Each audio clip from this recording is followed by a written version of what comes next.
Welcome to GRE Snacks, snackable episodes about the GRE, GMAT, and graduate school admissions. I'm Tyler, founder of Achievable, and we have an affordable GRE course that includes everything you need to ace your GRE. A full textbook, videos on key topics, tons of GRE questions backed by our memory enhancing algorithm, a built in study planner and essay grader, and full length practice exams. You can try it out for free at achievable.me, and if you like it, the code podcast will get you 10% off at checkout. Now, let's get started. Today we've got Karthik Rajeswaran from MBALink. And Karthik, I'd love if you could introduce yourself. Sure. Thanks, Tyler. Very happy to be back on GRE Snacks. So I'm Karthik from MBALink. We're an MBA admissions consultancy based in Singapore that helps people from all around the world, but predominantly from Asia, get into the top MBA programs in the US and Europe and globally as well. Great.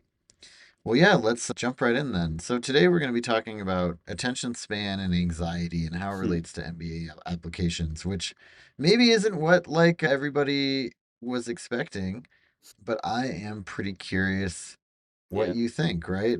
So let's so why did you want to talk about this? Like what is your I Hmm. feel like you wanted to talk about it for a reason. That was kind of Yeah. what I took away. I think it's been something that's been a general observation from across our team over the past Hmm. year, maybe 2 years, but I say especially in the past year. And it comes to two main factors or criteria. So one is when it comes to test taking, so whether it's the GRE or the GMAT, we've been seeing clients and potential clients get a lot more anxious, stressed out, and seeing a huge divergence between their test scores when practicing versus their test scores on the actual days of the test. Much more than in past years, right? So a huge gap and mostly underperforming. So doing well on practice tests at home in a sort of calm, safe environment, but then when you go to the test center to take the test, really underperforming. And that's the kind of sort of baffled us.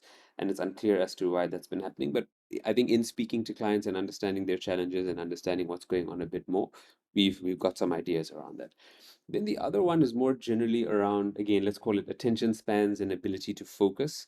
Increasingly, we're seeing that, of course, and this is more of a global phenomenon, people are spending more and more time consuming videos, especially short form videos, whether it's on TikTok, YouTube Shorts, Instagram Reels, pick your platform of choice. And as such, that ability to stay focused and actually, even now when writing essays and basically doing the rest of the work, to stay focused and write an entire story that or let's say long form answer is evolving. It's not we're seeing that people are finding that a lot more challenging. The way in which stories are written, the way in which even a resume is created, it tends to be a lot more short, punchy, and lacking structure a lot of the time. And those two challenges sort of made me want to talk about this topic. But I'll pause there as an intro, and of course, you can ask more specific questions. No, I think that makes a ton of sense. I mean, I think probably I want to talk about both challenges, Yeah. right? Certainly, I think we can start with the attention span one. I mean, we literally build achievable course chapters to be like 5 to 10 minutes on average because we're worried that people won't read longer chapters, right? Like, I think it kind of affects everything that we're doing nowadays. Yeah. I certainly have noticed like my attention span's even been getting worse in the last, call it 3 to 5 years, and it was already probably not great. And it's because, we're all on our digital devices, which are essentially designed to be addictive, right? Digital addictions are a new thing, but starting to become a lot more prevalently talked about and all of that. And certainly, I think a lot of people are realizing it's not great for kids. And so, all these things to say, it's not your fault, but like, if finding out in the 80s that, oh, it turns out smoking cigarettes is actually bad for you, Mhm. you got to change your behavior or at least take some sort of remediation steps now that you know this, right? And Yes. certainly applying to an MBA program is as good as an excuse as any, right? But let's talk about like the specific impacts, right? Like what are the things that a low attention span is going to change about your application or make harder? So just to touch on that point first, Tyler, I think you're absolutely spot on. This is not unique to people who are applying to MBA programs or graduate programs. We are all being affected by this. Definitely, unless again you're a monk and you don't use any digital devices, our attention spans have been affected. And there are many second and third order effects of this. Coming to your specific question, or sort of how to think about it, as you rightly pointed out, applying to an MBA program or any graduate program is the perfect excuse to help you rewire your patterns, habits, and behaviors. Part of the challenge that we're seeing is that I think because of the shortened attention spans, people are not able to spend the time to sit in silence, so to speak, and really introspect and reflect on their lives and their backgrounds, their core motivations, what they really want, why they're doing this, and so on. And that is the absolute foundation of the story you're trying to tell and why you're even applying to an MBA program and sort of the entire persona that you're putting forward.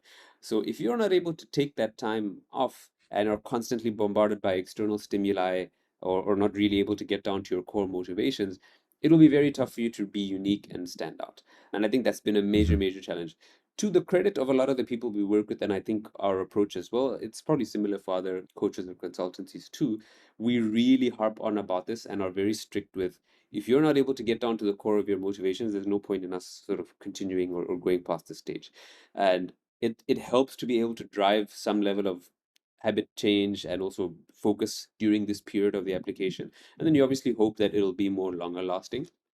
But a lot of the time when people come into it, it takes longer to get to that stage just because that ability to sort of be quiet, let the mind be quiet, and take time off to really introspect is lacking.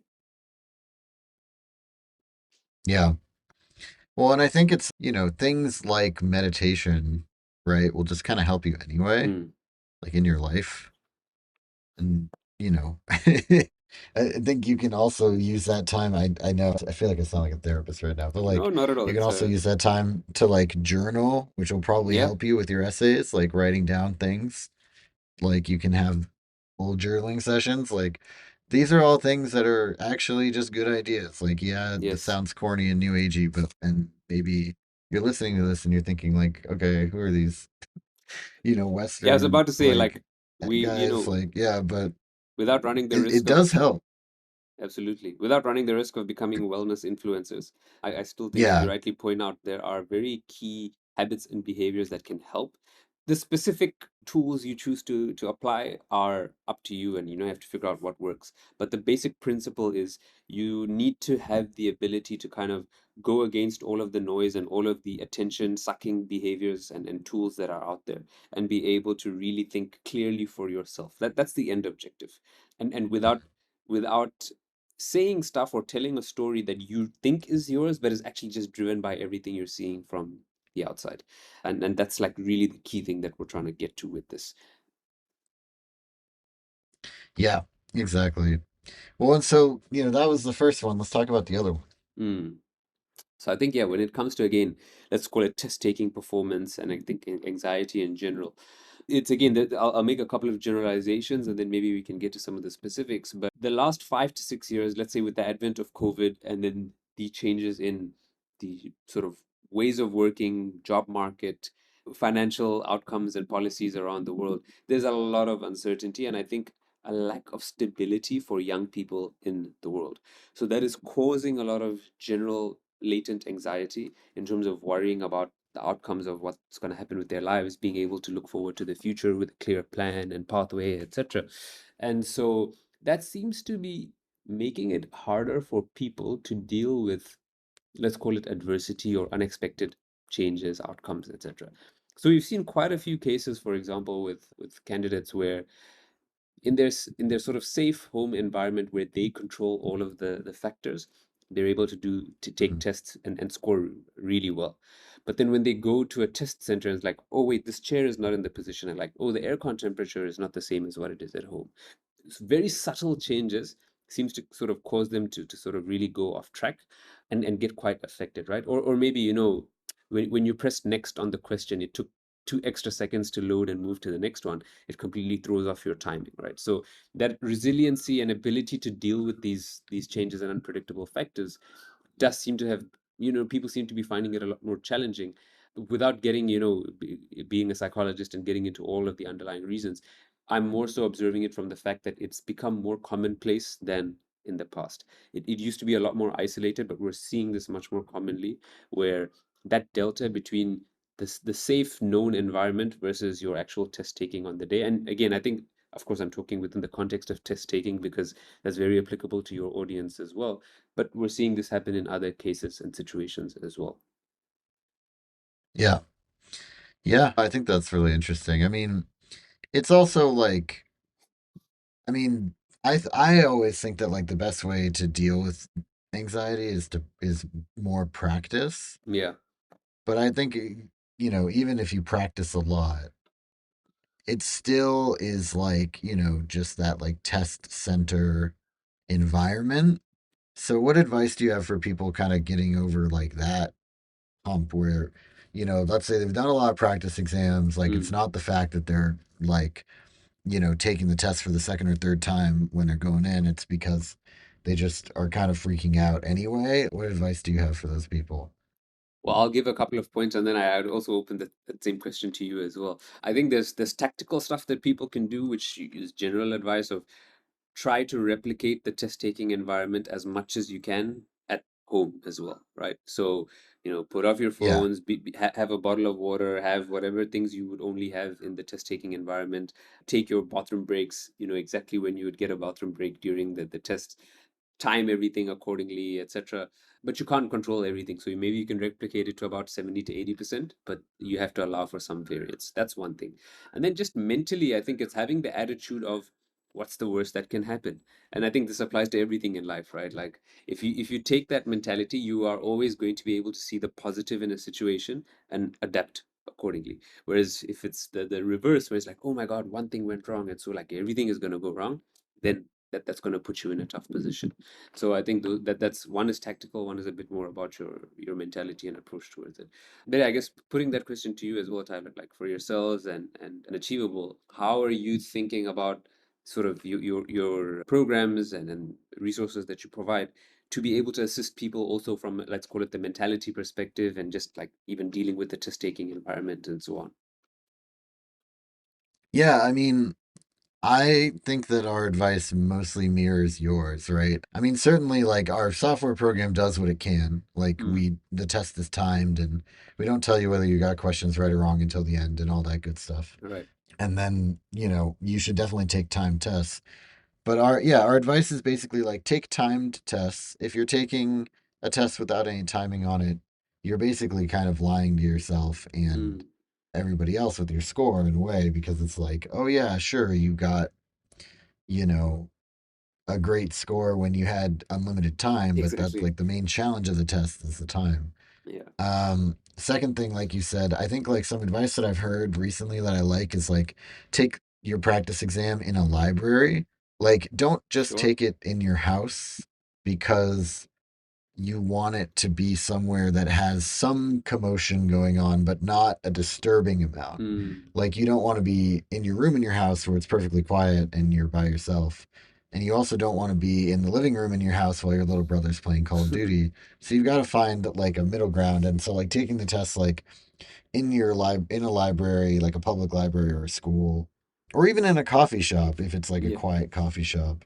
Just something that has some activity so you can get kind of used to the idea that there's other stuff going on. Right. Those are probably the biggest things. And then Yeah, I think obviously that's like a really good anxiety tip. is yeah, and anxiety is a physical thing. So make sure that you like get a good night's sleep, eat a healthy breakfast and all that Mm. good stuff. Like and True. don't drink too much caffeine. All Yeah, those it's a good good point. things. Awesome. Yeah, well, anything else you wanted to cover on these topics before we wrap up? Not much else. Again, like I think just a word of encouragement is that a lot of people have overcome these challenges in the past. You can do it too if this is something that you're struggling with. I think you just have to be intentional about it and really commit yourself to the time and process, right? So if you know you want to apply to a top MBA program or graduate school in general, think of it as a almost like a self-improvement project that you're going to take on for 6 months to a year, whether it's your tests, your essays, the rest of your application, and really commit to it. Try and minimize your distractions, focus on your health, focus on your mentality, and it will very likely lead to good outcomes for you. Yeah, fantastic. Well, thank you so much. This has been GRE Snacks, hosted by Tyler from Achievable with Karthik Rajeswaran from MBA Link. And Achievable has a great online GRE course. You can try it for free by going to achievable.me.